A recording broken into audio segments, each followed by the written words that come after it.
Hello everyone, and welcome to Protego's Cybersecurity Awareness Training. So let's get started with our agenda. First we will go through a threats overview, which is designed to bring awareness to the different security concerns surrounding specific threats. Next, password safety, that will run through some best practices not just when creating passwords but utilizing them. Then web protection, which will go through different things to know about when utilizing the internet. Then email protection, which will focus on email-borne threats and spam.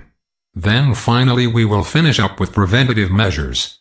Keep in mind, throughout this webinar I will be giving tips and best practices not just for you to utilize in the business world, but at home as well.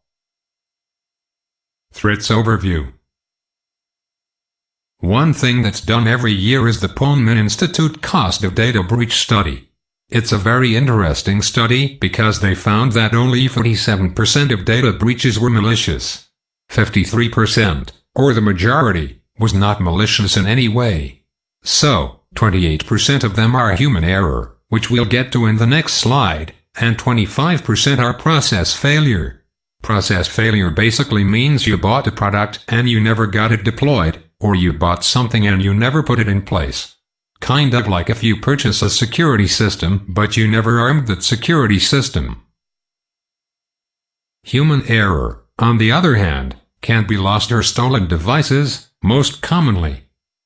Most people think that when it comes to losing or having a device stolen, it's going to be lost or stolen from a coffee shop or the airport, or somewhere where the user doesn't necessarily feel as safe. In fact, the majority of devices are lost and stolen from work areas or vehicles. So, places where people wouldn't expect their devices to be lost or stolen from. Especially the work area is very surprising to most people. Then, malicious breaches. Malicious breaches are split into three different categories. Malware being the majority of these malicious breaches, hacking, the next biggest, and then social engineering. If you don't know what those are, don't worry. We'll cover them in the next few slides. So, malware, phishing, and social engineering are the main forms of threats that are happening when it comes to data breaches. First we will look at malware. There are many types of infections, including computer viruses, worms, trojans, rootkits, ransomware, and spyware. Often, several of these combined into one attack. The one most talked about this year is ransomware, and this one that encrypts all of your files so that you lose access to them. Then asks you to pay a ransom in order to regain access. Careful though, usually despite paying you never regain access to your files. What's important to know about malware is that malware continues to grow. This is a graph that comes from Malicious that shows the growth of malware over the years. On the left-hand side is the total number of malware, and this is grouped by the year. As you can see, it continues to grow year after year. Now, we're at a point where, on average, we see about 390,000 unique threats per day. It's important to know that unique threats do not mean the same thing as they are extremely dissimilar. What I mean by that is lots of threats are changed in the smallest amount possible to evade detection. So, that could be one little part of the code, it could be one byte of the application. What that means is that people will go and find out who they are trying to attack. What operation system they're using? Is there an antivirus in which? Once they have that information, they can build their malware in order to penetrate into those exact environments. Once they're ready and their malware is successful, then they can deploy it to the target directly. So, there definitely are people out there that are specifically targeting business and industries. They are making sure that their malware will succeed in those places. Malware exists on all operating systems, but Windows is the major target, due to having the highest market share. Malware authors want to get as many people infected as possible. However, when new malware is released on other operating systems, it typically has a pretty high penetration rate as well because people believe that their Android, their Mac, and their Linux devices are safe without having any endpoint security at all. So, when a piece of malware gets deployed to those OS, they don't have any protection to prevent it from getting on their system, and they have nothing in place to detect if their system is infected at all. So, that malware will sit on there for a very long time, until something starts running funny, or they start wondering what's going wrong. Then they put something on there to see what might be happening. Is malware on mobile phones? That's another common question that we get asked. Mobile phone malware is a growing threat due to users doing the majority of their internet browsing on a cell phone. People are doing banking. They are doing social media on their cell phone. So, now ransomware or screen locking malware is now also a very popular threat to mobile devices. In fact, in 2016, malware targeting Apple iOS devices increased. One thing to know about Apple devices is Apple does not allow vendors to create antivirus for these products.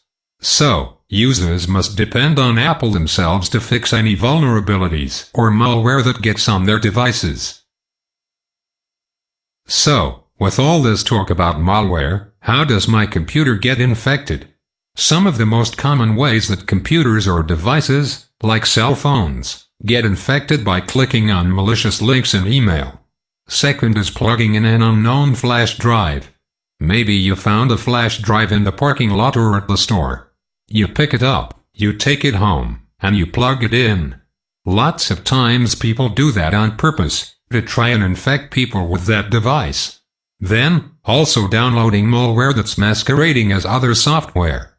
So, you go to the internet and you're looking for a piece of software. It says this is what it is. You click on it, you download it, and then once it gets on your computer, you realize it's virus. Or you get an attachment in an email and you open it up because it says that it's a Word document. It's not a Word document and you get a virus. So, lots of times, malware will pretend to be something else to try and get more people to click on it. Mobile devices get infected very much in the same way. Clicking malicious links in email, downloading other apps that masquerade as correct apps, good apps, or apps that people actually want. Then, finally, one of the most common ways for mobile devices to get infected is downloading apps directly from the internet, rather than via the official stores, such as Google Play and Apple's App Store. Doing that is a very easy way to get malware because now you don't have Google and Apple verifying that these apps are legitimate. You just start downloading an app from some other website that's not doing those verification checks for you. So, some of the top tips to avoid malware is, install endpoint security on all devices, not just Windows devices, but all of your devices. Be careful what you plug into all of your devices as well, unless you are sure and know what is actually on those devices.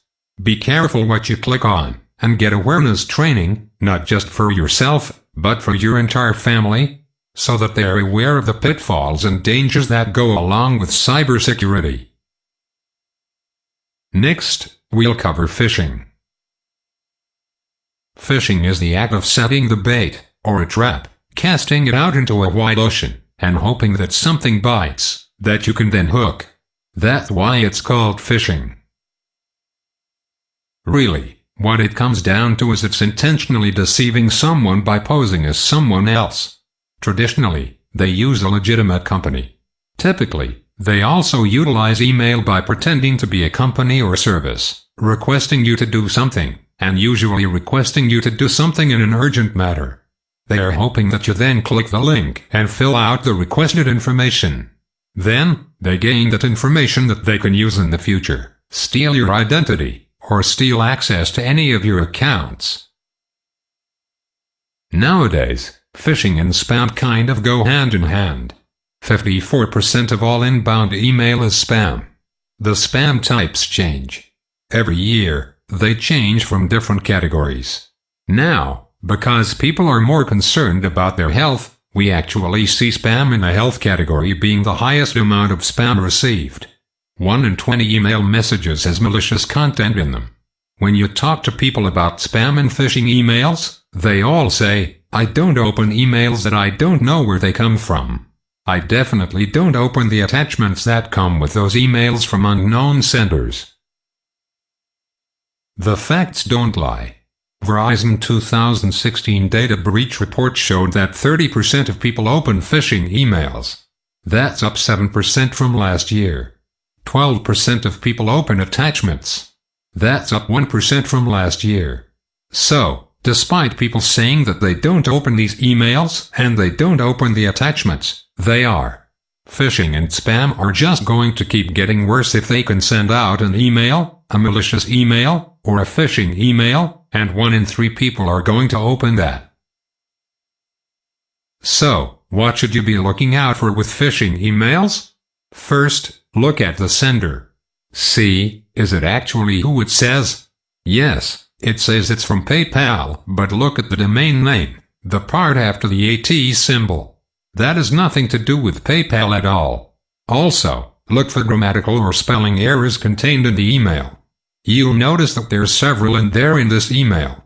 Then, if you put the mouse over the link, you'll notice that the link at the bottom does not say paypal.com. So, these are few hints that you can take, that this email is probably not from the real PayPal. Once you actually go to the link, there are even more signs. Don't believe the little icons at the bottom of the screen that say that the website is secure. Why would PayPal need your mother's maiden name and your social security number? They are phishing for information to take and utilize, and steal your identity, or use it elsewhere. So, when it comes to phishing, some of the top tips are, check who that email sender really is. Check the email for grammar and spelling mistakes. Mouse over the link to see where it goes to. And if you ever are concerned about the email, do not click the link. Manually type in the address.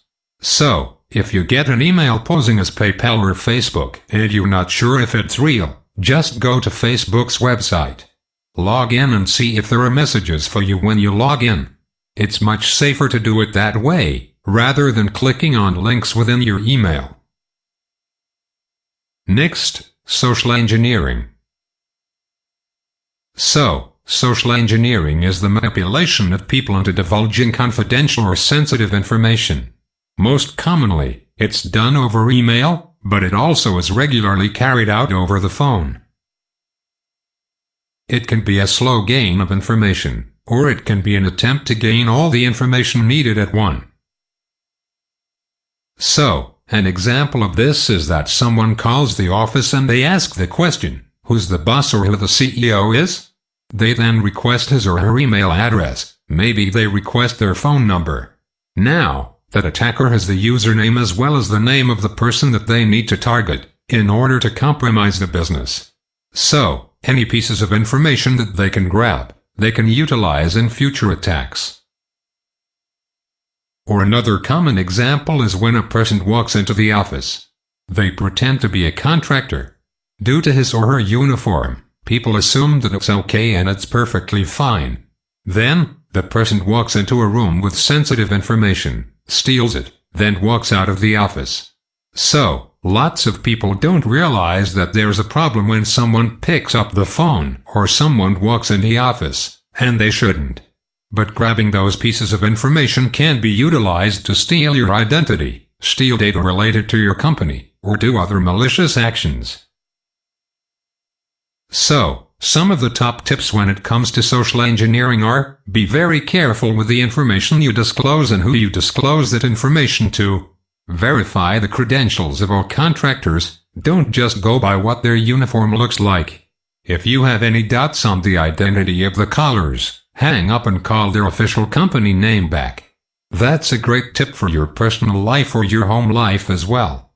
Because if someone calls saying they're from the credit card company, or they call from some vacation resort, or someone says that they're lost, or they're out of money in a country, call them back and see if it really is who they say they are.